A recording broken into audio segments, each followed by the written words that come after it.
Hello, my name is Donovan Joseph, and this is my Unit 5 presentation on abortion. So, in this presentation, I decided to interview one of my friends I've known for a while. Her name is Hannah.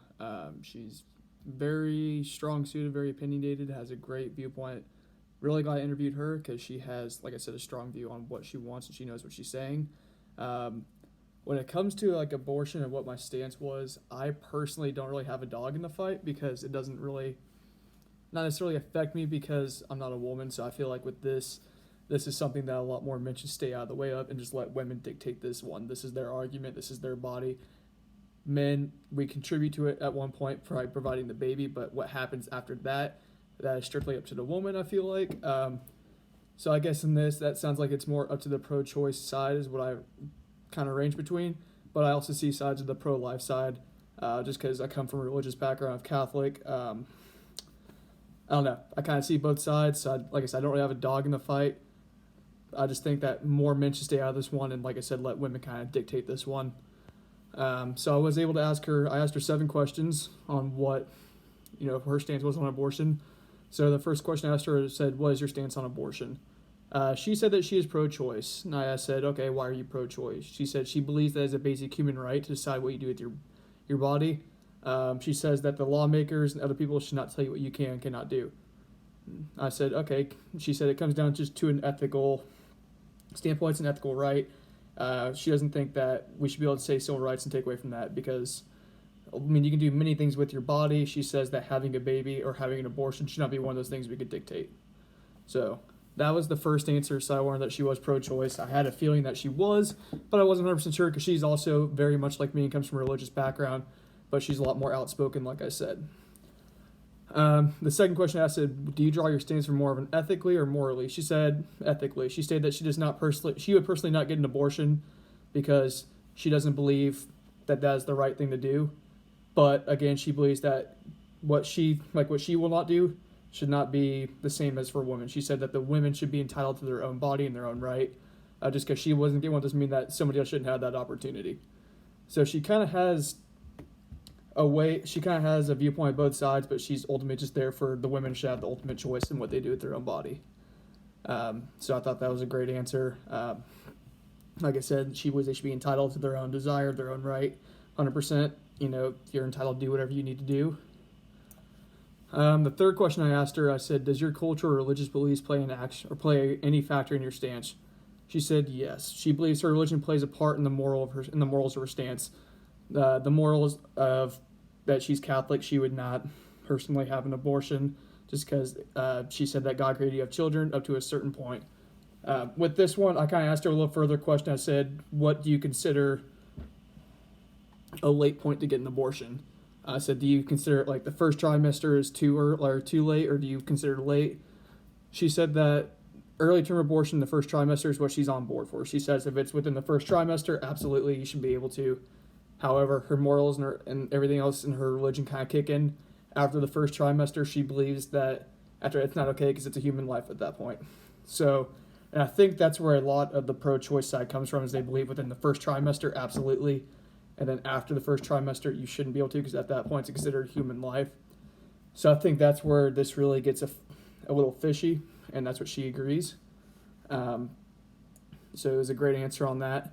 I said, the fourth question I asked her said, "What do you hope to see as an outcome of your stance?" Again, she went back, she said, it comes down to civil rights. She believes that women should be given the same rights as men.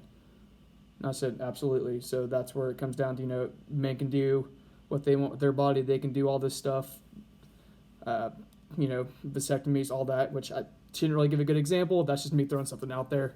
But she believes that women getting an abortion is their choice.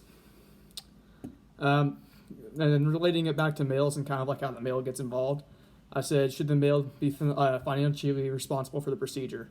She said if the woman gets pregnant and decides to have an abortion without talking to the other party, then they shouldn't have to pay. So if she gets pregnant, she goes through and has an abortion, doesn't tell the male, then she should not be able to come back and sue the male for a cost of the abortion because he did not know and she did not tell him. I said, okay, I agree. She said, however, I think a male should have to pay if he knows of it and she wants to get one, then maybe there should be something like where they could settle it or provide some kind of support or financial aid or something like that. She said the only way is if both parties agree that that is what they want to do, then absolutely the male should have some kind of stigma or obligation to pay some kind of financial fee or financial help to help that person get the abortion. The sixth question I asked her, I said, "Do you believe taxpayer money should be used for the procedure?" This one she was very strong suited about. She said yes. She said poor people should be allowed to see the same medical care as the other people. So we kind of touched base on another big problem or big dilemma facing America in the idea of affordable health care. So she said yes, the poor people should be entitled to the same as the rich. She said my taxpayer money goes to it regardless. I said, what do you mean? She goes, well, whether that woman or person decides to have an abortion or raising a child that they're poor, you're going to help pay for it. She said it's going to be with food stamps, it's going to be with WIC. However it is, all the different government-funded programs to help not wealthy people. I didn't look at it like that, so that was something that was kind of new to me. I was like, she's not wrong. Like, you can either pay for the abortion, which would be money up front, which would be a little bit more, or you could pay for the 18 years of supporting that child. So, with the government-funded program. So, that was a big one that kind of opened to me. I didn't see that one coming just because I didn't see it. I don't know. She kind of opened my eyes about that one. I was a little more surprised. I didn't think about all that. And then the last question I asked her, I said, do you share any beliefs with the opposite side? She said yes. I said, can you elaborate? She said, I can see where the idea itself it's wrong and how it can be considered murder. So with that, it's relating back to after the woman has passed the first trimester. If it's after that, then she does believe that could be murder after that point. And then again, she said it goes back to the ethical part where you choose to do what you want with your body. That's her main point. She wants women to have the same right to do whatever they want with their body regardless. So, with this, it was a great interview. I wish I could have done it in person with her, but I had to do it over the phone. But it was fantastic. I got a lot of good insight because with this, I didn't necessarily have a dog in the fight. Like I said, I think more of anything, I probably do lean more towards the pro-choice side. But again, I believe with males, this is something we shouldn't dictate. We shouldn't do. I don't know if you're a fan of comedy, but Dave Chappelle said males should just back up out of this one. I agree. Just let them do it. It's their choice. Let them decide. So what I learned from this discussion was just more insight on the women's perspective because, I honestly, I didn't know what they thought. I thought most of them would be for, having pro-life because I come from that religious background. That's what I thought. But a lot more women are actually on the pro-choice side because they want the equal rights as men. So it was good just to get that perspective and see what the pro-choice movement was and what somebody that has more in favor of the pro-choice, what they believe. Like I said, great insight on it. Whether it changed my perspective on the opposing side in any way, again, it goes back to I didn't really necessarily have a dog in the fight. I didn't understand, I guess not understand, that's the wrong word, but I knew what both sides in the movement were trying to do, but I didn't know how people would relate it to their personal being and their experience.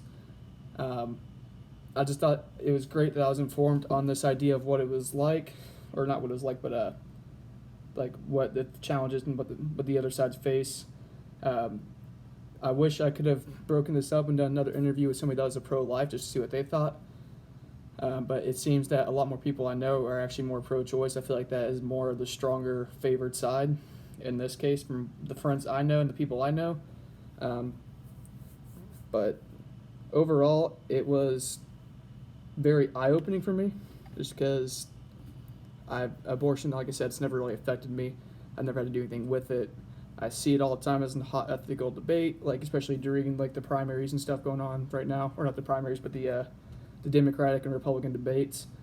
So it was good to see what somebody from down here, in the real world, is actually facing. Because politicians, they live up there, they try to make decisions for the whole. So you kind of get what they gather. It was good just to see individual one-on-one what they thought. It was. I like this topic. At first, I was a little hesitant about asking about this. I was I don't know. I feel like trying to find somebody to talk to about this is going to be a little weird just because I feel like this is just one of those things. It's a touchy area that not many people want to talk about. But surprisingly, when I asked my friend Hannah to do it, she was all about it. She's absolutely, I'd love to help you. Because she has a strong opinion towards this. So I think all in all, it was beneficial for me to do that. Great unit. for the most part. I can't wait to see how this video turns out and how, maybe see how other people are presented with this. I hope one day to actually continue this debate and actually find somebody that's more pro-life and interview them and get their stance on this as well. That's all I got. So again, I don't really have a silent debate, no dog in the fight. Great unit, and that's all I got.